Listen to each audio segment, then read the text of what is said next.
Good afternoon. I hope you can all hear me. Yep, good. Well, thanks for joining. My name is Marck van Haren, and I'm one of the pre-sales engineers with Sentyron on the DataDiode. And if you look on the program for today, you see that this was originally Fox Crypto. And Fox Crypto has a new name, and that's Sentyron. So you're not lost. It's the same product, and we'll explain it all. And I hope that at the end of the session, you've got a better understanding of a DataDiode. And let's start with the title. A DataDiode, hackers hate it, and CISOs peace of mind. Why is that? Well, you can read and hear all around in the news that hacks are taking place.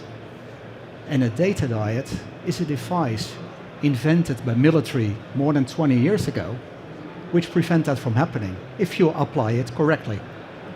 So, yes, it brings also some downsides, so I'll explain them later today, but it also gives you the guarantee that your data is safe. And with guarantee, it's not a marketing term, it's reality.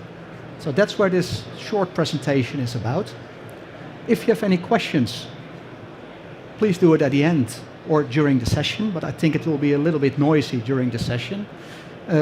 Come to me or one of my colleagues or to the stand of Sentyron, and we will answer your questions. Yep, let's start. So first I will explain market trends. Why do you need a DataDiode? Then, what protection challenges will you face as a CISO or in general by protecting data and machines? What does the DataDiode, how does it look? And then some use cases. And we have many customers around the globe, but they have one thing in common. They don't like to be mentioned. But we have a few, and I will explain and show you how they protected themselves with a DataDiode.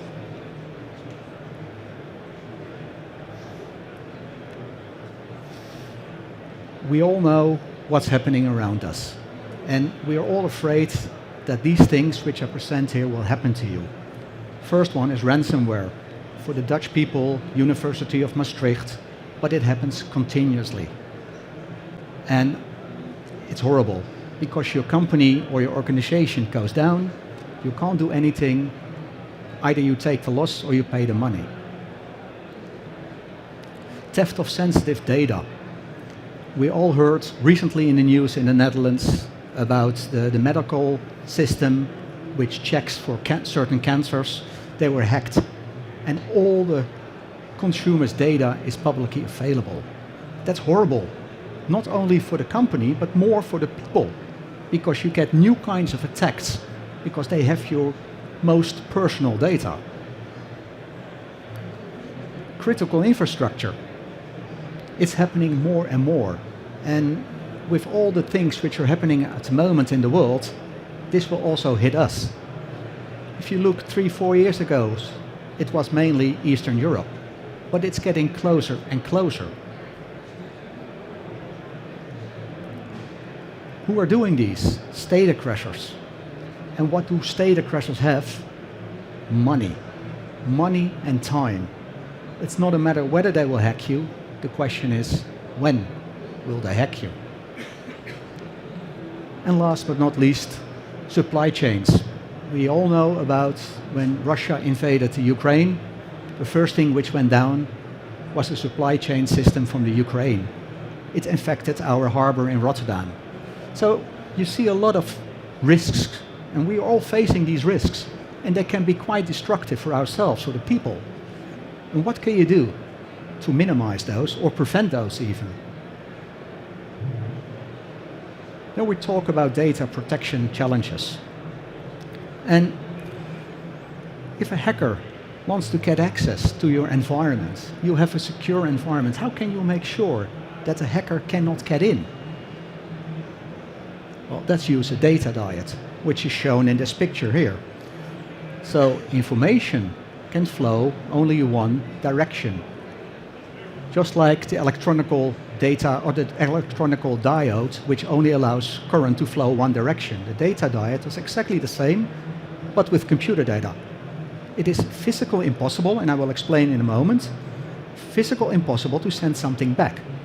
So once the data is here, and that can be lower classified information which is enhanced with additional information and suddenly it's important, it cannot go out. So what are the customers for this? Governments, police, intelligence, and of course, army. They need to protect their data. However, with a DataDiode, you can also turn it around. And what happens then is that you can protect an OT network. So the industry is producing things. That's usually happening in the operational technology network, as it is called. And they want to export things to the IT network, like we use so many liters of paint. We need new bolts, new screws. That flows from the OT network to the IT network where it is ordered. But you do not want a hacker from the internet to play around with your critical systems. In that case, you place a DataDiode the other way around. So information can flow out, but nothing gets in. And this is typical for the critical infrastructure. And here I have a few customers who were willing to mention their names, but these people, these companies, protect their OT network with a DataDiode, so the hacker does not get in. Is the DataDiode the only solution or the only possibility to protect? No, there is more. For example, you can have an air gap. And what is an air gap? I have two networks, the blue network and the red network, and I transfer the information on a CD-ROM. But there's a person in between doing that. So there is no direct leakage of the information possible, but in order to get it from one side to the other side, you need a person.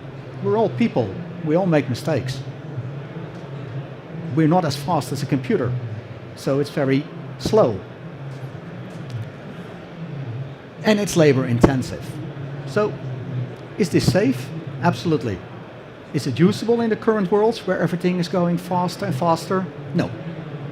Is it still being used? Military, where it is extremely sensitive information, they do air gap. So what's the next best thing? Firewall. We all heard of firewalls. They're fantastic. And I sell DataDiodes, and I'm not against the firewall. A firewall is a must-have. It's a great first line of defense. But the advantages are, of course, it's online, it's fast, it's very flexible. But if people configure a firewall, they can make a mistake. And you can say, well, it's a mistake, we correct it.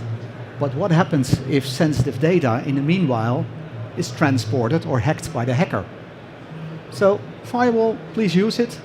But, yeah, there are some issues. Hackable. I don't know whether you heard last year the Dutch Ministry of Defense stating that the Fortinet firewall contained a zero-day exploit, and the Chinese were in. So, again, firewall is good, but it is not 100%. And you can guess what comes next. What is 100%? The DataDiode.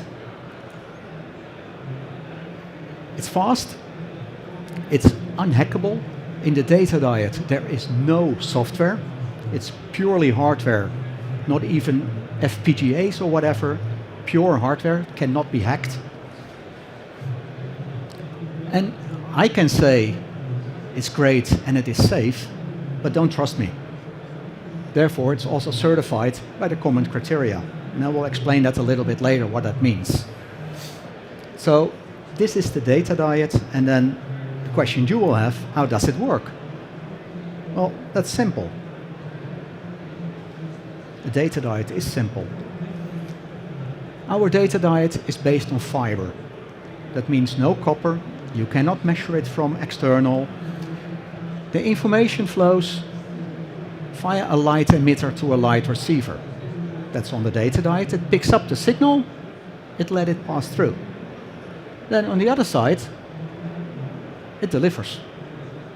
If the other side says, I'm going to send something back, great, light emitter, but there is no light receiver. So it's physically impossible to send something back. That's the strength of a DataDiode.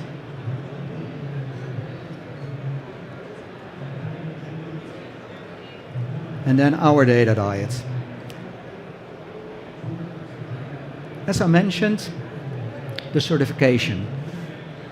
We are certified to common criteria EL7+. And if you want to know exactly what it means, look it up. But in short, it means that from development to production to delivery at the customer site to support, everything is documented. We can guarantee that the box, if it leaves our premises, arrives in the same state at your office. And if you make a support call, we can check whether you really are who you think you are. Those are a lot of procedures, and there are only 2 DataDiode vendors in the world with this classification. Because of that, we're also allowed to carry NATO Cosmic Top Secret information across the DataDiode. By design, the DataDiode is Tempest level A, which means from the outside, even with sensitive equipment, you cannot detect what's going through. If you want to place it in a hostile environment, a production plant or a vehicle, it's ruggedized. It can survive that. And it's not just the DataDiode which we deliver. We also support consulting. If you need support for a certain situation in which you say, hey, is this possible? Can you help me out? We can do that. So it's not we throw it over the fence and walk away.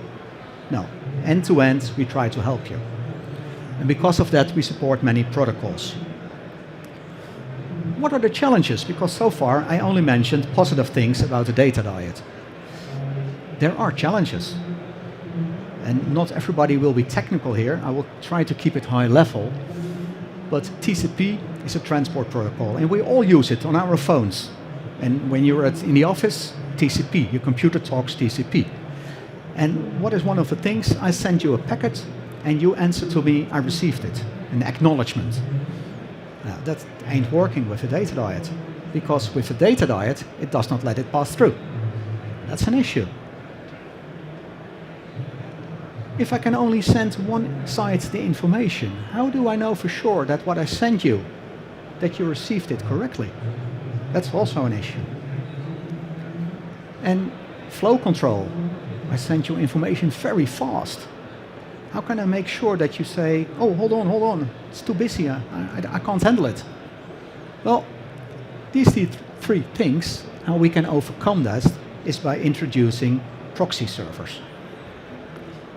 And a proxy server is nothing else than an x86, an Intel machine. It can run Linux or Windows. But every system in the upstream network, so the less secure network, communicates with the proxy. And the same applies to the more secure network, to downstream. They do not talk to the DataDiode, no, they talk to the proxy. So if someone at the upstream network sends a file to the downstream, it sends it to the proxy. Proxy receives the file and sends it across the DataDiode. And I call it DataDiode magic, but there is inside that protocol a lot of guarantees which guarantee that the file is in the right shape if it's received at the downstream. So if someone pulls a cable somewhere, it will be detected and you get an error message. If something goes wrong somewhere else, it will be detected. So at all times, if you receive information here, we can guarantee that the information is correct, and if not, we will let you know. Since these systems talk TCP/IP, everything works. And here as well. And our protocol also makes sure that in case information is flowing too fast, that you can throttle it or prioritize it. So all those 3 things which I mentioned in the previous slide, we have overcome by introducing proxy servers. And our proxy servers always needed? No, that depends on your situation. If you use the so-called UDP protocol, it's not needed. So what kind of flavors do we deliver? The software which we install on a proxy server, we call the DataDiode core software. It's very simple, very lightweight. And you can run it on Windows, and you can run it on Linux, whatever your preference is. And it can transfer files, TCP streams, and UDP streams.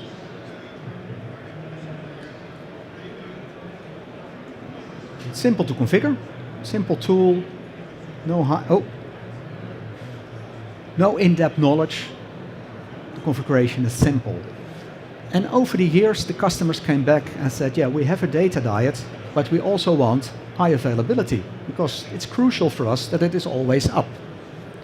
So in the core, we also have a feature that you can have 2 DataDiodes, 4 proxy servers, and if one of the components fails, it will be taken over automatically by the system. Some customers say, yeah, that's nice, but I don't want to be responsible for the patching of the OS, of the software. I want to buy from you an appliance. And in that appliance, there is a simple setup which will allow you to configure by default these protocols. But if, for example, Debian comes up with a new security vulnerability which is fixed, then automatically you will receive an update from us. So you as IT department are no longer responsible for keeping the system up to date. Sentyron will do that. And that's the advantage of the appliance. It's a web GUI, it's very simple, and you can also integrate with LDAP for other customers. So if you have a share, you can define whether a certain customer is, or user is allowed to use that share. So a summary of the DataDiode, and I have not mentioned replicators yet, but I will do that now. But first, we have 2 flavors of DataDiodes, a 1 gigabit and a 10 gigabit. We also have so-called replicators, and replicators are for specific protocols, like CISOs. With CISOs, Microsoft sends out updates, so you keep all the systems up to date. With our replicator, that can be transferred over the DataDiode from black to red, so that the red systems also will have the latest versions. The same applies to antivirus and Linux. Even remote desktop is possible over a DataDiode, but only one way. We see more and more customers asking the question, we have backups. And if you talk, for example, with Veeam or with Dell, they will say, oh yeah, our backup environment is very safe. But hey, it's software. So hackers, if they get the time, they will get there. With a DataDiode, we have a backup vault.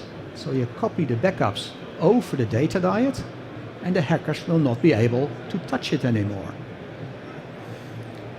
And besides that, this is for the industry. We have Modbus, OPC, Pi, all specific replicators for it. The same applies for Splunk. So you can have Splunk systems and gathering all the information, and then the Splunk searching and indexing tier will be behind the DataDiode, so that the hacker cannot get there. That makes it more safe. Database replication, HTTPS, a lot of replicators. And if you have specific questions, please come to the stand. And we have now DataDiode for more than 20 years.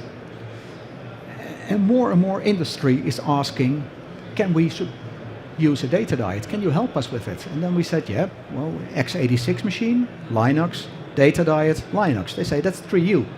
We can't have that. It's too much space. Do you have something for 1U? And we have one for 1U as well.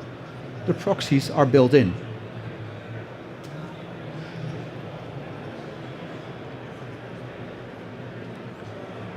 Then I go to the customers who were willing to share their use case. And one of them, Transport for London. You all have been to London and used the underground. It's the only practical way. They're on strike, by the way. But the question is, how can we make sure that hackers cannot tear us down? How can we protect ourselves? You can imagine what it will be hell in London if it's not running as it is now. So we sat down with them together with our UK partner, and Transport for London said, we want to have the signaling information from the rail, so where is the train, what speed, where is it heading, and so on, to the central control room. But we do not want hackers to enter that information. So they took their entire rail network, divided it up into 40 compartments, and each compartment is protected by DataDiode. So the information can go out, but no one can get in. They collect all that information and bring it together in the control room. And that's how they protect their signaling network. Was it simple? From technical perspective, yes. From paperwork perspective, it was hell. And we were happy to have a partner in the UK to do it for us. But this gives you an idea, something which you use every day. How can you protect it? And you see it in the Netherlands as well, that even buses are being equipped with a DataDiode. You can imagine what happens if a hacker gets access to this. So the International Atomic Agency in Vienna, they demand that nuclear power plants are protected at certain levels with a DataDiode, so that the information from the OT monitoring equipment can go out, but a hacker can never get into the nuclear power plant.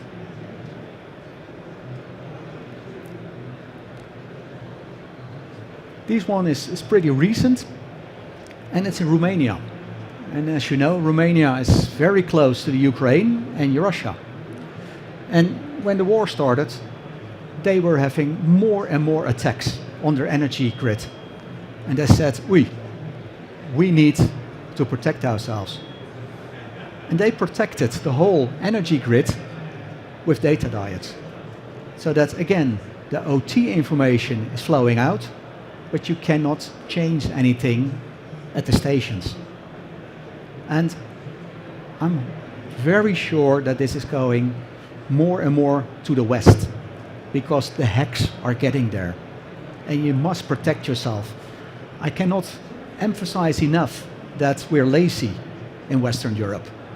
If you look Eastern Europe, they realize it. But if you look, for example, at Singapore, pretty rich country, and in small Dutch village, we have a company and they deliver the belts for the luggage transport at airports.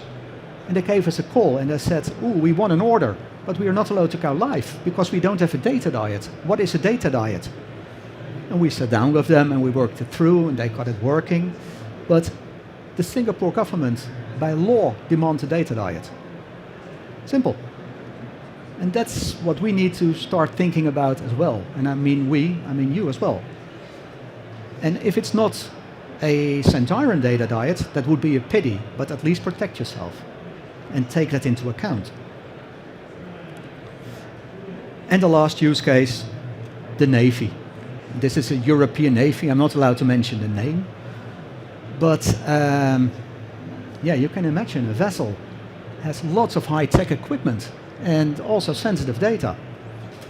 So how can I make sure that nothing gets out? And first question I had for them was, what's your issue? You're at sea. They say, yeah, but we also go to port. And then the amount of hacks is incredible. So the sensitive systems are protected by DataDiodes. It remains within the ship. It cannot be extracted. So why buy a Sentyron DataDiode? Very simple. It's the best way to protect your information or your production systems. And please, please, don't wait. Start preparing. Start looking at things. If you think that a firewall is enough, you might have it coming. So if we can help, please let us know. We are at the stand opposite to this tent. And if you have further questions, more than willing to help and to answer. Thank you.